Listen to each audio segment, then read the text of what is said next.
Bienvenidos a la continuación del curso en el cuarto módulo con el tema Continuación de técnicas, habilidades y destrezas de litigación oral en la audiencia de juicio,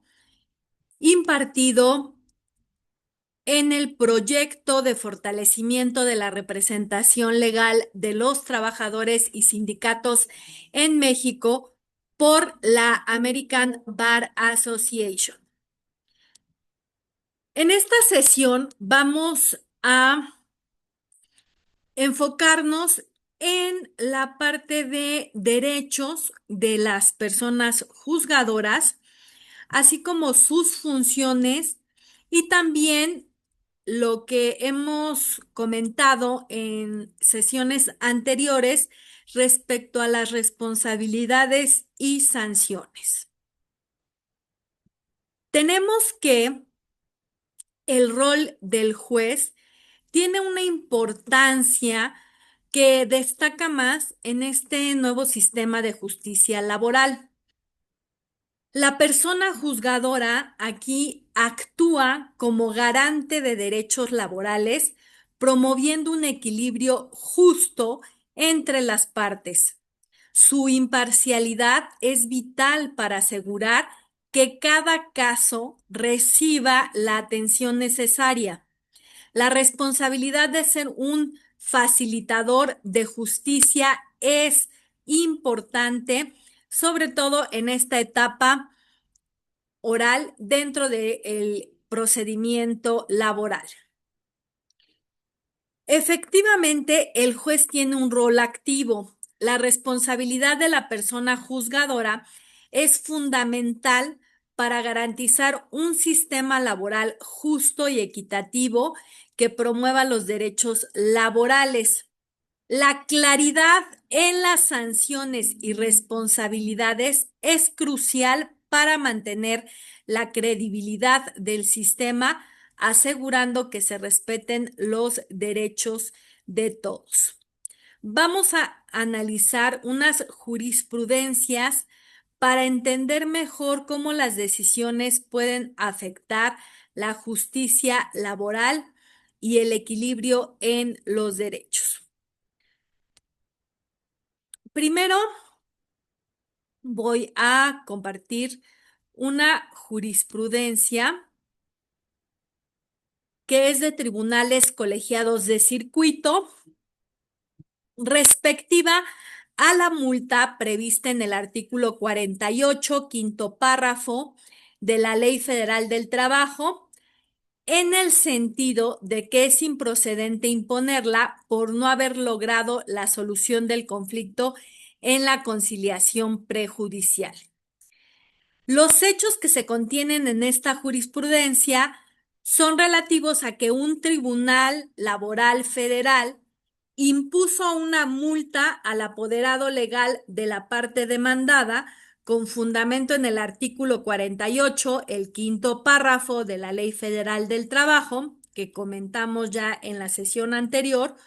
porque al dictar la sentencia calificó las excepciones opuestas como notoriamente improcedentes y señaló que el asunto se pudo haber resuelto en la etapa conciliatoria prejudicial, lo que hacía presumir un beneficio indebido para esta persona apoderada legal de la demandada. El criterio jurídico que toma en consideración el Tribunal Colegiado de Circuito determina que es improcedente imponer la multa prevista en el artículo 48, quinto párrafo de la ley de la materia por no haber agotado la solución del conflicto en la conciliación prejudicial. La justificación es que la finalidad de la referida norma es sancionar la conducta de los abogados, litigantes o representantes que promuevan, entre otras, excepciones notoriamente improcedentes siempre y cuando las hayan opuesto con el objetivo de prolongar o de dilatar u obstaculizar la sustanciación o resolución del juicio. Si no hay ninguna prueba en autos que sea evidencia de esta conducta, no hay justificación para la imposición de la multa, porque si no se traduciría en que se coarta o se está coartando el derecho de defensa de la demandada por conducto de su apoderado o representante legal, a quien no se le puede obligar a llegar a un acuerdo en la conciliación con el argumento de que debe procurarse una impartición de justicia pronta y expedita y que no debe generarse una carga laboral innecesaria a los tribunales de trabajo. Aquí tenemos que sí se recalca que en el nuevo sistema de justicia laboral, la conciliación es una etapa obligatoria que deben agotar las partes antes de acudir al tribunal, salvo los casos de excepción del 685 TER, pero también lo es que la resolución, o sea, el convenio al que lleguen, es optativo para las partes. Esto en atención al principio de voluntariedad que rige a todos los medios alternativos de solución de conflictos y que es el distintivo justo para que sea considerado como método alterno de solución de conflictos, es la voluntariedad. Si bien es cierto que es obligatorio comparecer, el continuar con el procedimiento de conciliación o llegar a un convenio no es obligatorio. Ni siquiera es obligatorio llegar a un convenio en términos de las propuestas del conciliador. Lo único obligatorio es comparecer y de ahí continúa la voluntad de las partes en el sentido de querer seguir el procedimiento y llegar a un convenio o concluir en ese momento el procedimiento de conciliación y que se expida la constancia respectiva. Si se tomara en consideración lo contrario, es decir, que es obligatorio llegar a un convenio, entonces sería ya no sería un método alterno de solución de conflictos, sino que sería ya una coercitividad y no tendría cabida la voluntad de las partes. Por lo cual, aquí esta función del juzgador, de director del proceso,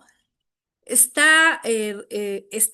restringida a no imponer multas en el caso, por ejemplo, que se nos presenta, que fue el no haber llegado a un convenio en la etapa previa de conciliación.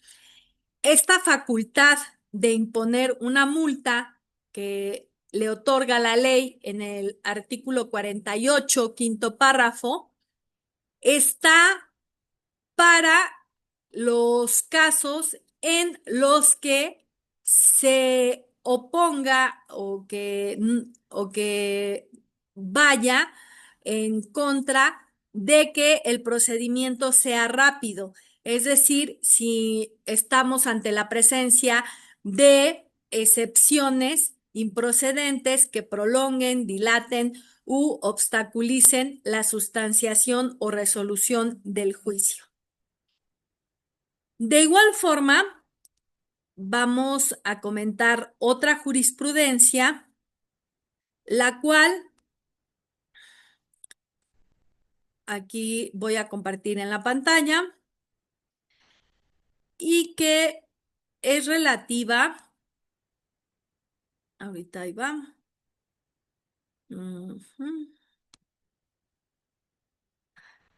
Es una jurisprudencia de plenos regionales en materia común,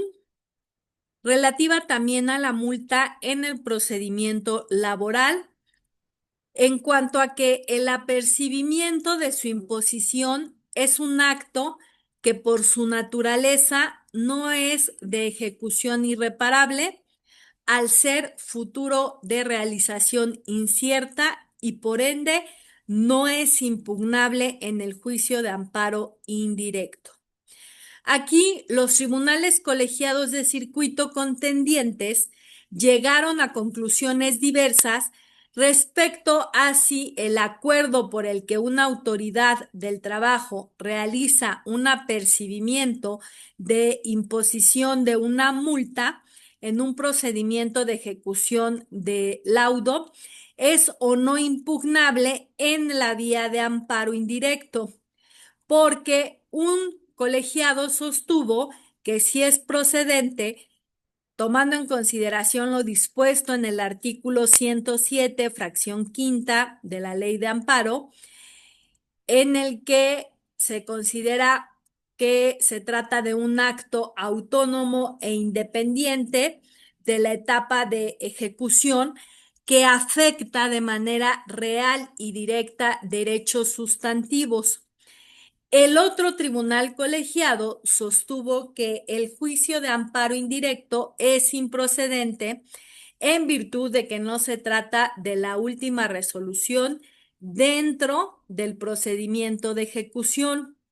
El criterio jurídico establece en este sentido que el acuerdo por el que se apercibe a una persona en el juicio laboral que de no cumplir con un mandato se hará acreedora a una multa, no es un acto que pueda ser reclamado en la vía de amparo indirecto porque no es de imposible reparación, ya que se trata de un acto futuro de realización incierta y no violenta el derecho humano de que no se interponga este juicio de amparo. Y por tanto no hay una afectación actual, real y directa en la esfera jurídica del requerido. La justificación la realizan conforme al artículo 107, la fracción quinta de la Ley de la materia del juicio de amparo indirecto, que procede contra actos en el juicio cuyos efectos sean de imposible reparación, entendiéndose esta imposible reparación que afectan materialmente derechos sustantivos tutelados en la Constitución Política de los Estados Unidos Mexicanos y también en los tratados internacionales de los que México es parte. Por otro lado, también el artículo 61 de la propia legislación establece los casos en que el juicio de amparo es improcedente y en sus fracciones 12 y 23 dispone que es improcedente contra actos que no afecten los intereses jurídicos o legítimos del quejoso en los términos establecidos en el artículo quinto, fracción primera de la Ley de Amparo. Y también en los demás casos en que la improcedencia resulte de alguna disposición de la Constitución o de ese cuerpo legal. También hacen hincapié en el contenido del artículo quinto, que dispone que tiene la calidad de quejoso la persona que aduce ser titular de un derecho subjetivo o de un interés legítimo, individual o colectivo, siempre que el acto reclamado se produzca el acto reclamado produzca una afectación real y actual a su esfera jurídica, ya sea de forma directa o en virtud de la situación frente al orden jurídico. Entonces, en este sentido, consideran que el acuerdo en que una autoridad del trabajo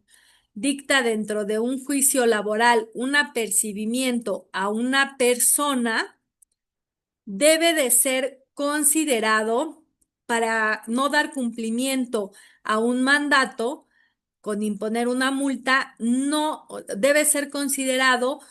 como un acto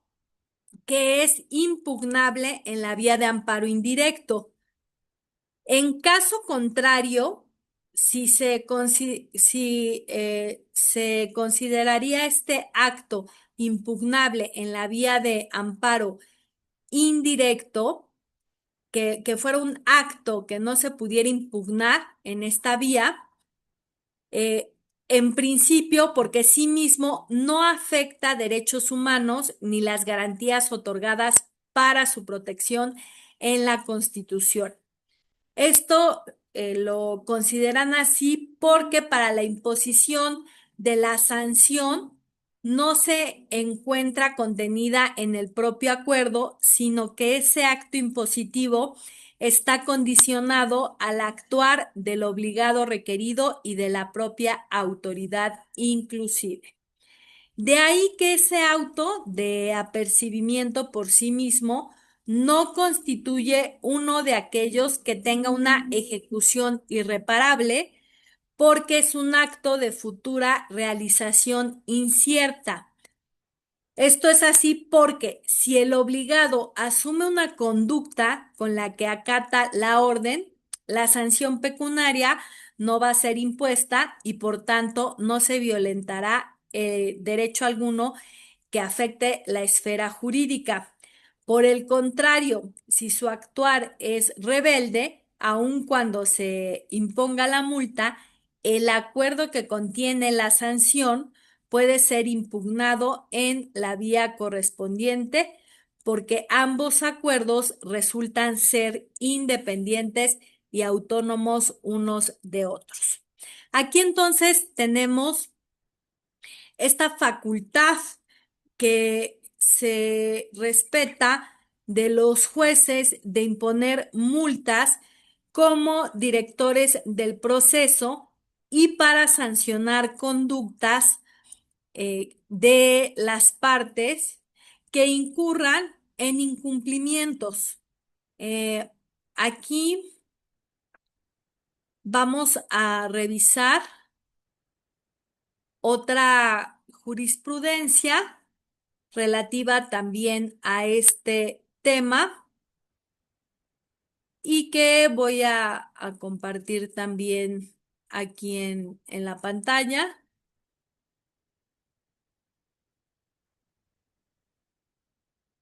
para que la comentemos.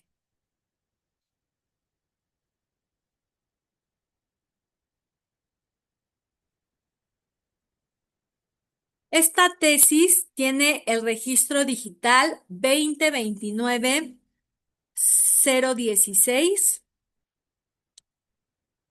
y tiene por rubro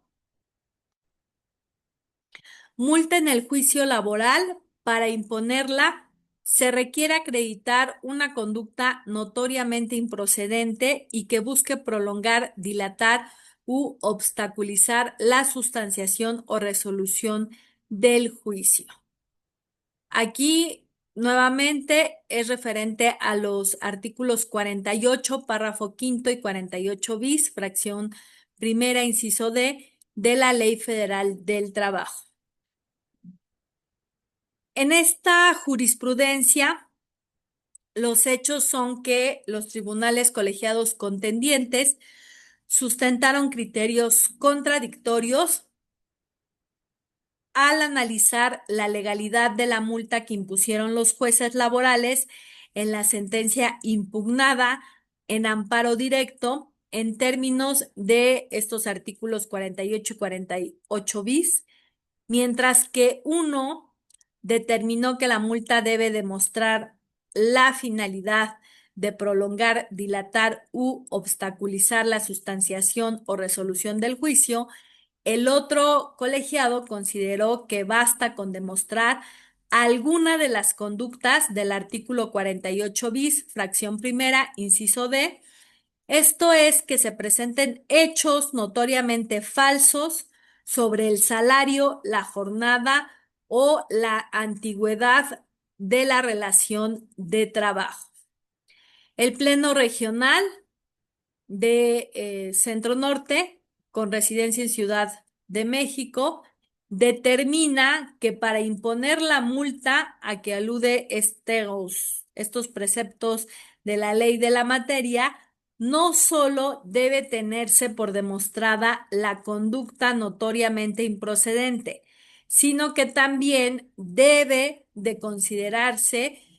y de acreditarse la finalidad de prolongar, dilatar u obstaculizar la sustanciación o resolución del juicio. La justificación tiene fundamento en estos preceptos legales que hemos citado, que en ambos consideran que deben de interpretarse de forma conjunta y sistemática. Si reprenden y sancionan la conducta y la finalidad que se persigue, ambos extremos deben actualizarse para imponer la multa. Esto es, debe acreditarse que las partes, abogados, litigantes, representantes o testigos presenten hechos notoriamente falsos respecto del salario, la jornada o la antigüedad de la relación de trabajo. Y además que ello tenga como finalidad prolongar, dilatar u obstaculizar la sustanciación o resolución del juicio laboral, toda vez que se trata de una norma que prevé una sanción. Debe analizarse en estricto sentido sin que admita mayores interpretaciones. El que la conducta notoriamente improcedente esté vinculada con el principio de veracidad y la finalidad con el principio de celeridad no es obstáculo para exigir la demostración de ambas, porque consideran que no pueden separarse. La intención del legislador en la reforma de 2019 fue dar al juzgador nuevos elementos para lograr el cumplimiento de los principios procesales descritos y llegar al esclarecimiento de la verdad a través de un procedimiento ágil que garantice el derecho de acceso a la justicia. Entonces, aquí, bueno, tenemos esta jurisprudencia en el que el Pleno Regional considera que para la imposición de la multa y de acuerdo a la interpretación del artículo 48 y 48 bis, debe de considerarse los dos elementos. Es decir, primero, el que ya sea los abogados, testigos, representante, apoderado, o en general las partes presenten hechos notoriamente falsos respecto al salario, jornada o antigüedad de la relación de trabajo y además que ello tenga como finalidad prolongar, dilatar u obstaculizar la sustanciación o resolución del juicio laboral. Aquí entonces son algunos criterios de jurisprudencia que nos reiteran esta función rectora de la persona juzgadora y en qué sentido la realizan. Entonces tenemos que es un rol activo el de los jueces y las juezas y tienen la responsabilidad para garantizar un sistema laboral justo y equitativo, promoviendo los derechos laborales. También es importante, como lo vimos en estos criterios de jurisprudencia, la claridad en las sanciones y la responsabilidad para mantener la credibilidad del sistema, asegurando que se respeten los derechos de todos. Vamos entonces a revisar estos artículos clave de responsabilidades. Tenemos los artículos 992, 1002, 1005, 1007 y 1009 de la Ley Federal del Trabajo, que establecen algunas de las sanciones que puede imponer la persona juzgadora en el nuevo sistema laboral. Vamos a observar un cuadro en el que se contienen en general las multas que se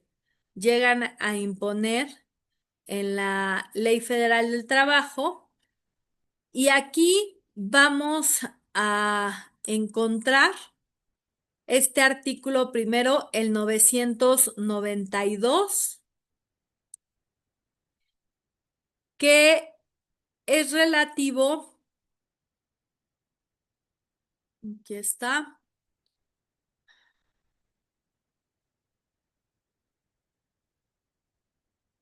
a las multas que se imponen y que nos establece los requisitos que debemos de cubrir para la interposición de esta multa. Tenemos que este artículo 992 establece que las violaciones a las normas de trabajo cometidas por los patrones, directivos, sindicales o por los trabajadores se sancionarán de conformidad con las disposiciones del título 16, independientemente de la responsabilidad que les corresponda por el incumplimiento de sus obligaciones, sin perjuicio de las sanciones previstas en otros ordenamientos legales, así como tampoco se van a eximir de las consecuencias jurídicas que procedan en materia de bienes y servicios concesionados. También se establece que la cuantificación de las multas se va a llevar a cabo conforme a la unidad de medida y actualización, de acuerdo a la reforma de desindexación del salario mínimo promovida en el 2006, por lo cual ya ahora tenemos estas multas para hacer su cálculo en unidades de medida y actualización. Y también tenemos los lineamientos o los puntos a tomar en consideración por la persona juzgadora para la imposición de las mismas. En general es, primero, tomar el carácter intencional o no de la acción u omisión constitutiva de la infracción, la gravedad de la infracción, también los daños que hubiera producido o que pueden producirse, la capacidad económica del infractor y la reincidencia del infractor. Por ejemplo, en el caso de los trabajadores, pues se limita la imposición de las multas de acuerdo también a su salario. En los casos de reincidencia, se va a duplicar la multa impuesta y vienen los parámetros para considerar si hay una reincidencia o no. También en en esta, en este título sobre responsabilidades y sanciones, tenemos que por violaciones a las normas de trabajo que no se establezcan específicamente en este título 16 de la Ley Federal del Trabajo, se va a imponer al infractor una multa equivalente de 50 a 5,000 veces la UMA. Además, tenemos también que en cuanto a los procuradores de la defensa del trabajo, el defensor público o el representante del trabajador, hay una sanción de 6 meses a 3 años de prisión y multa de 25 a 1,250 veces la UMA cuando, sin causa justificada, se abstengan de concurrir a dos o más audiencias o, igual, sin causa justificada, se abstengan de promover en el juicio por más o durante el lapso de 3 meses. Y por último, establece que las penas consignadas por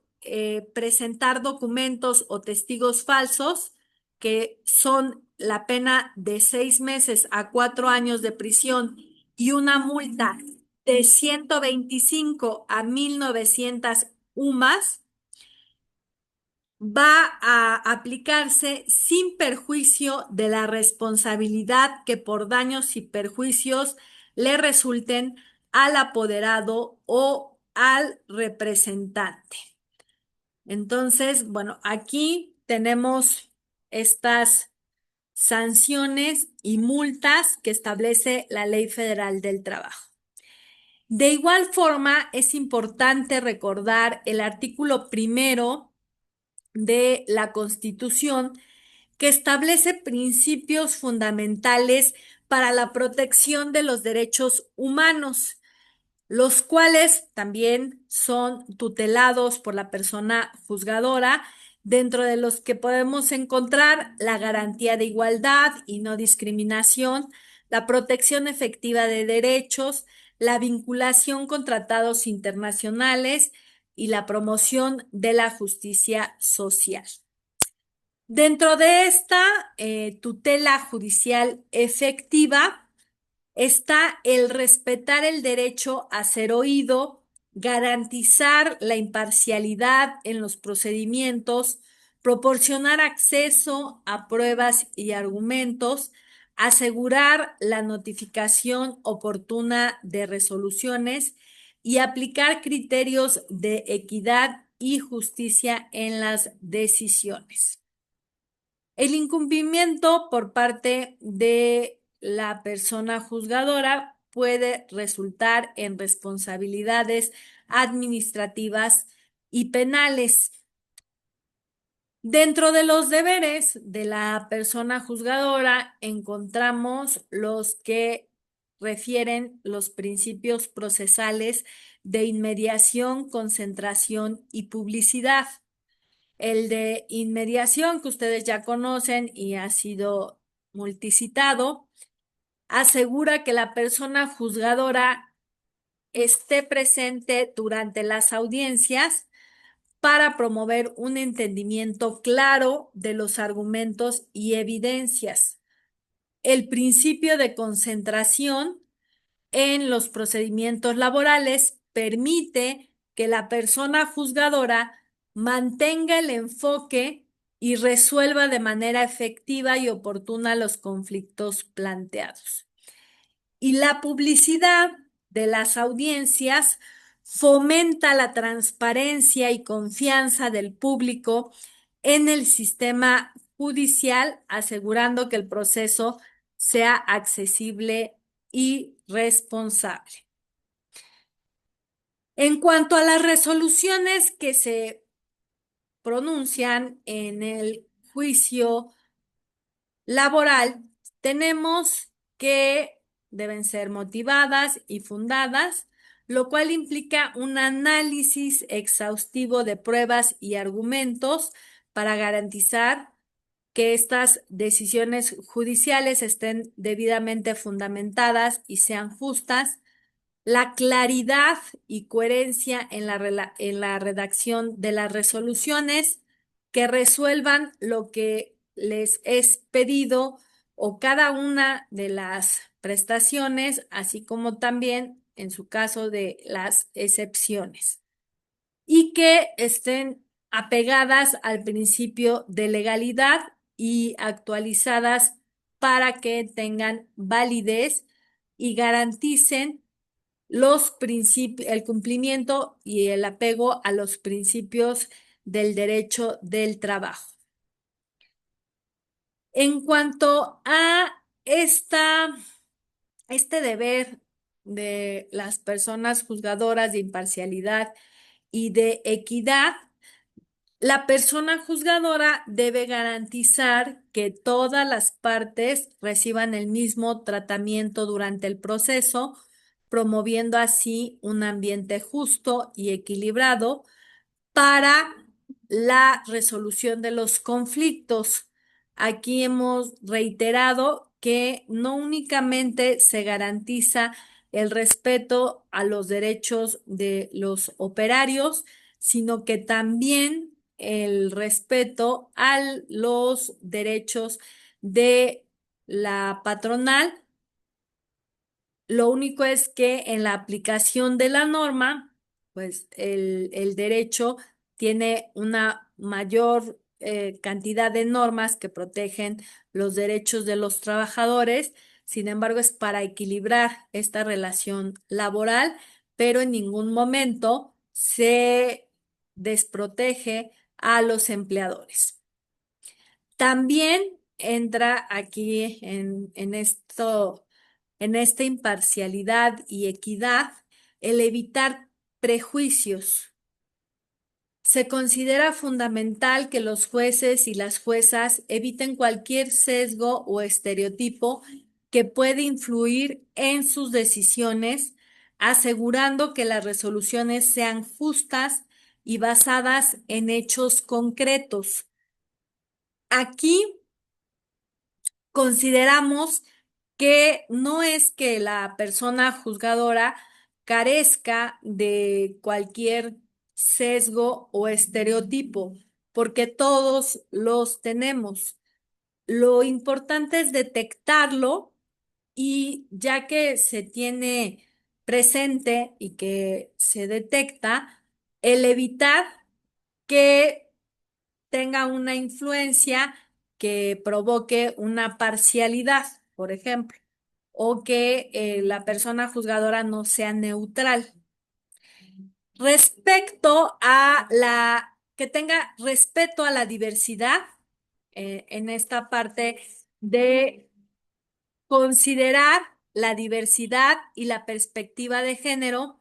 es esencial para una justicia laboral efectiva, fomentando un entorno donde todas las voces sean escuchadas y respetadas. De aquí entonces encontramos también el uso proporcional de medidas de apremio, lo cual es clave en el proceso. Las medidas de apremio deben ser utilizadas con proporcionalidad y prudencia, asegurando la justicia y respetando los derechos de todas las partes involucradas. Hemos mencionado que hay este criterio de proporcionalidad, por ejemplo, en el caso de la imposición de multas para los trabajadores, en la que se considera el salario del trabajador para determinar el monto de la multa. Sanciones administrativas, multas y suspensión en el proceso. Las sanciones administrativas pueden incluir multas, suspensiones, asegurando el cumplimiento de su deber con responsabilidad y ética. Es decir, que continúe con el desempeño de esta función directiva en el juicio y que le permita mantener el orden y el cumplimiento de las normas. También puede puede darse el caso de responsabilidad penal de la persona juzgadora que llegue a enfrentar sanciones por cohecho o abuso de autoridad o fraude procesal,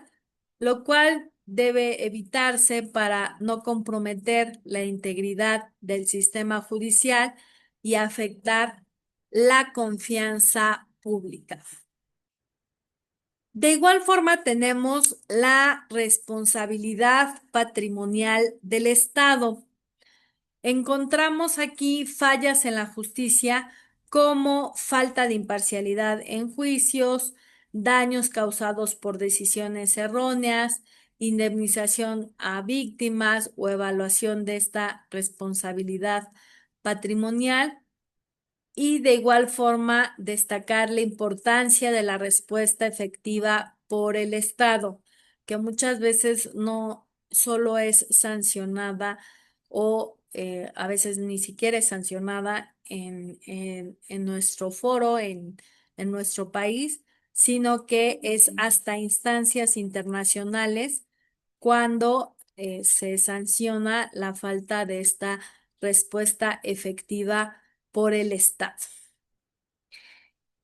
De igual forma, la persona juzgadora es garante de los derechos de los trabajadores y también es respetuosa de los derechos de los empleadores.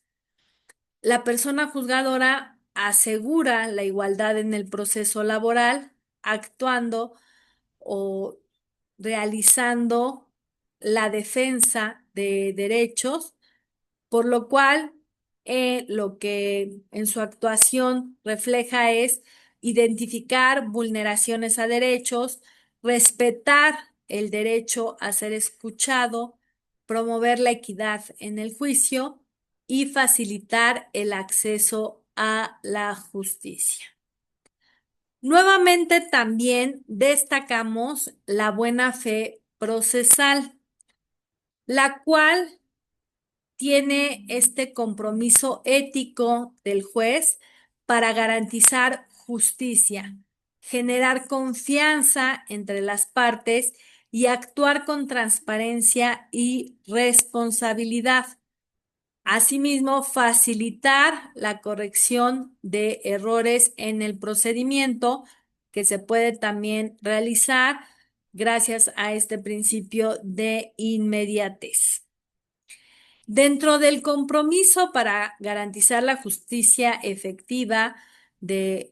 por parte de los jueces y juezas, está el promover un diálogo constante entre las partes, escuchar activamente a los trabajadores y a los empleadores,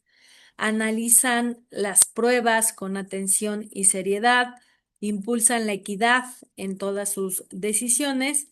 y llevan a cabo un actuar con integridad y transparencia en el juicio. En esta parte, como conclusiones sobre responsabilidades clave, podemos considerar que la persona juzgadora debe actuar con imparcialidad, garantizar el debido proceso en todas las audiencias y respecto a las sanciones, consideramos que son la imposición de las multas o responsabilidades administrativas que buscan esta disciplina, respeto y cumplimiento de las normas dentro del procedimiento laboral.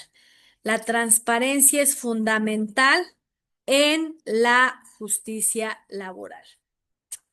De igual forma, tenemos el tema de ética y derechos humanos en la justicia, que se garantiza a través de la imparcialidad como principio fundamental, el respeto a la dignidad de las personas, la transparencia en los procedimientos judiciales, la protección a los derechos laborales esenciales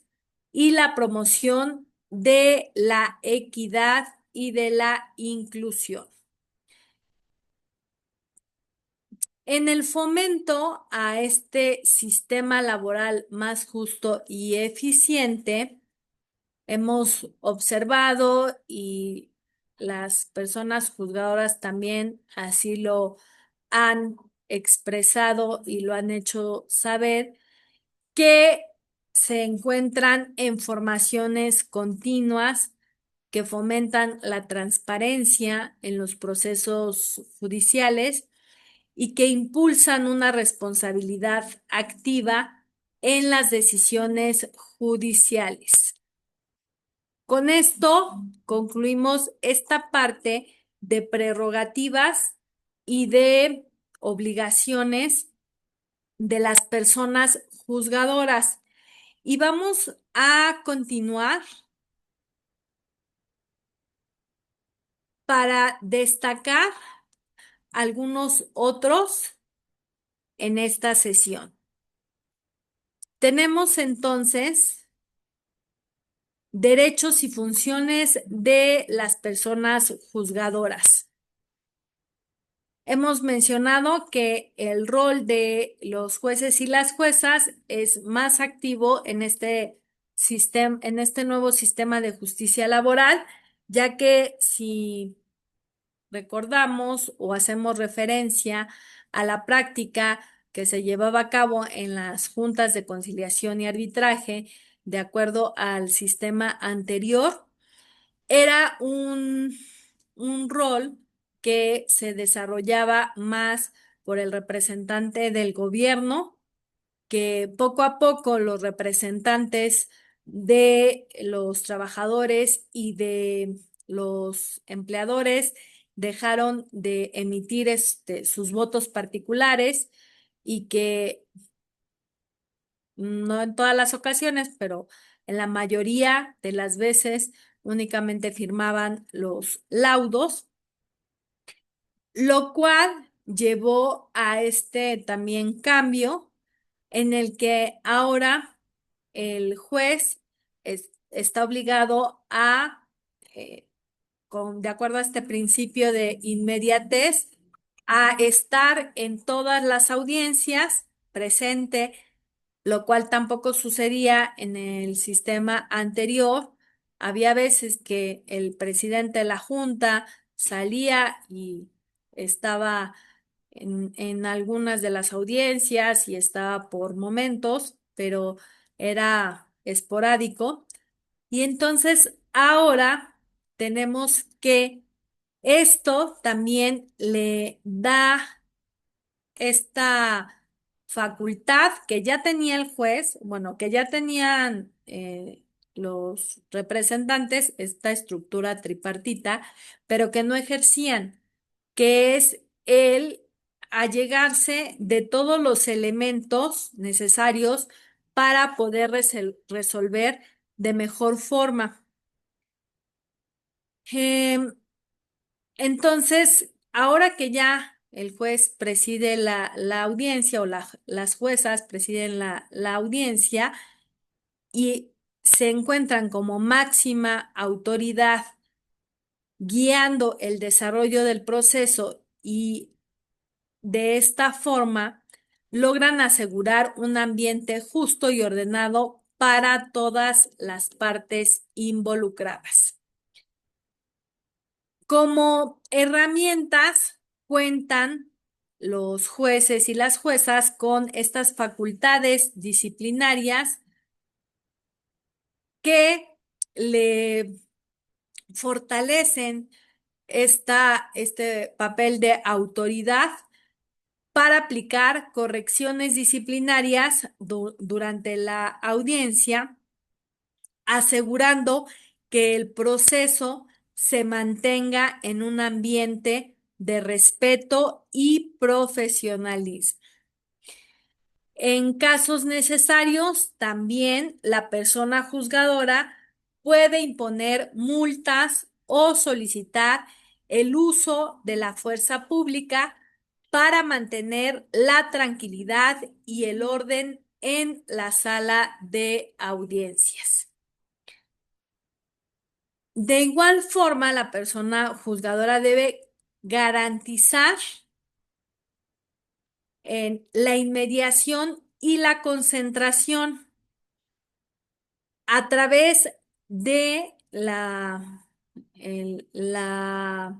presencia en todas las audiencias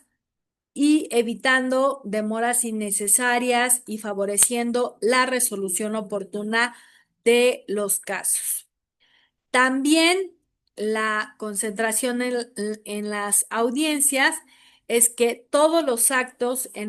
se lleven a cabo en una sola audiencia y evitar que se estén difiriendo,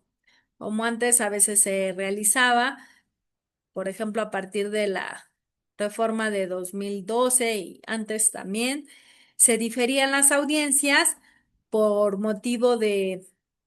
manifestación de las partes que estaban próximas a llegar a un acuerdo conciliatorio, por lo cual solicitaban a la Junta el diferimiento de la audiencia y esto ocurría en varias ocasiones, lo cual provocaba dilación en el procedimiento. Actualmente se busca evitar estas prácticas y que tenga esta continuidad el procedimiento.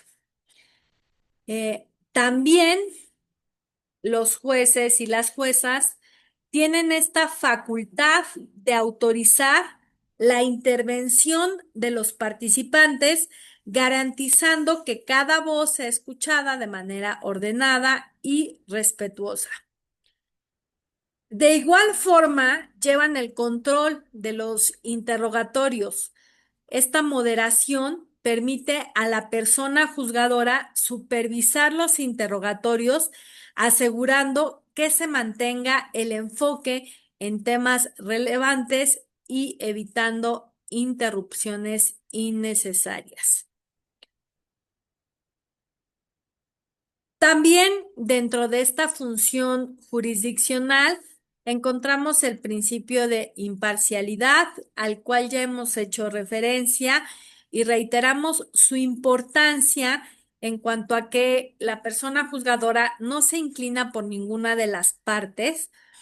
y que tal vez si llega a tener algún pensamiento o alguna cuestión en la que note que pueden interpretar las partes como una parcialidad,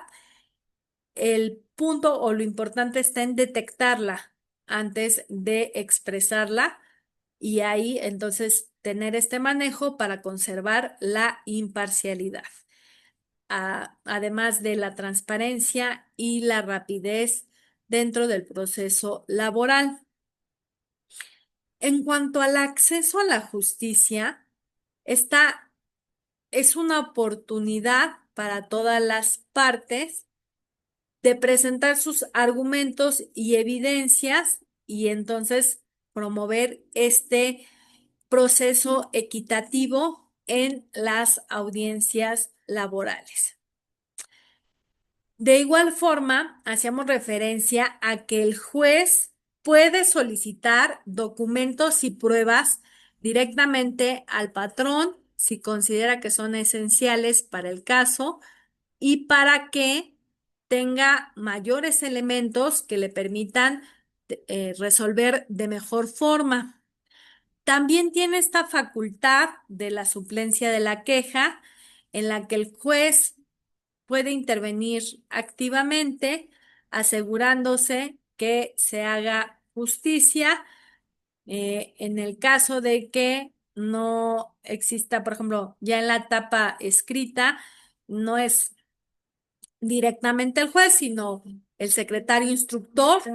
pero está también ahí siempre la supervisión del juez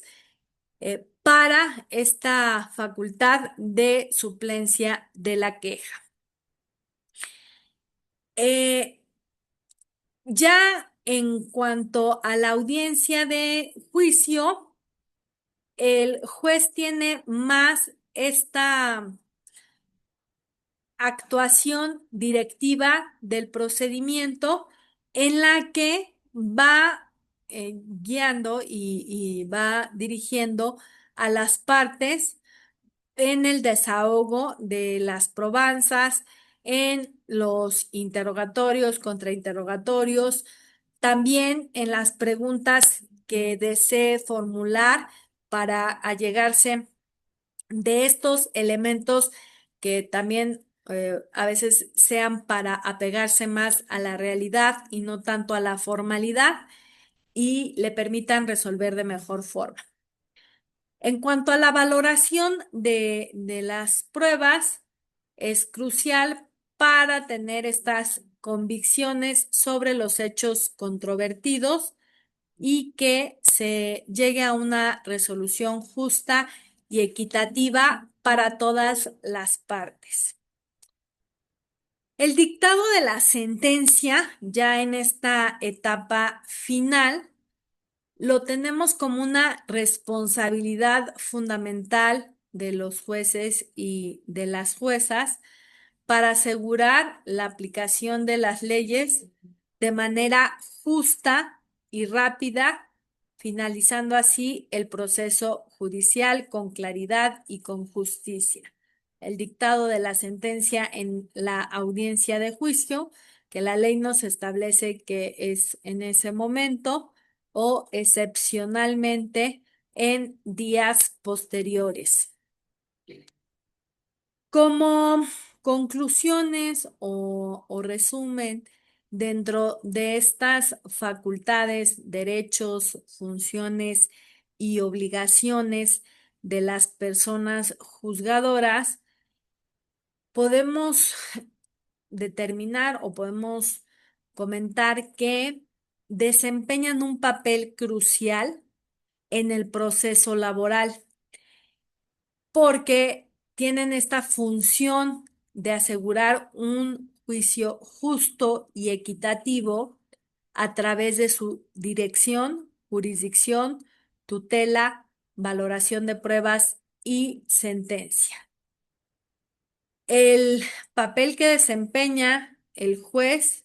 ahora en este nuevo procedimiento laboral y en específico en la audiencia de juicio es un rol más activo, directivo y garante de un proceso equitativo y seguro para todas las partes involucradas, asegurando que se respeten los derechos. Así también entonces el juez, para cumplir con estas finalidades, hace uso de las multas y de los apercibimientos que resulten necesarios para que se cumplan sus determinaciones. Por ejemplo, en el caso en el que se requiera la presentación de testigos, que no hay esa posibilidad de que la parte oferente los presente y entonces es cuando dicta el apercibimiento de a los testigos en caso de no presentarse. Ahora, en cuanto a las multas que impone, también son una forma para mantener el orden, la disciplina y el respeto, sobre todo en la sala de audiencia, y que decíamos que va en términos de las UMAS, eh, y que en materia de la audiencia vemos, por ejemplo, una multa en el caso en el que el juez puede interponerla,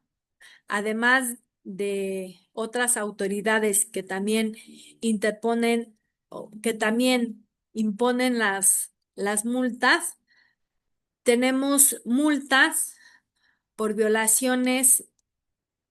a las normas de trabajo que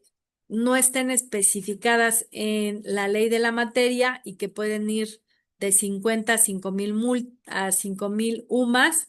de acuerdo al artículo 1002 de la Ley Federal del Trabajo. O también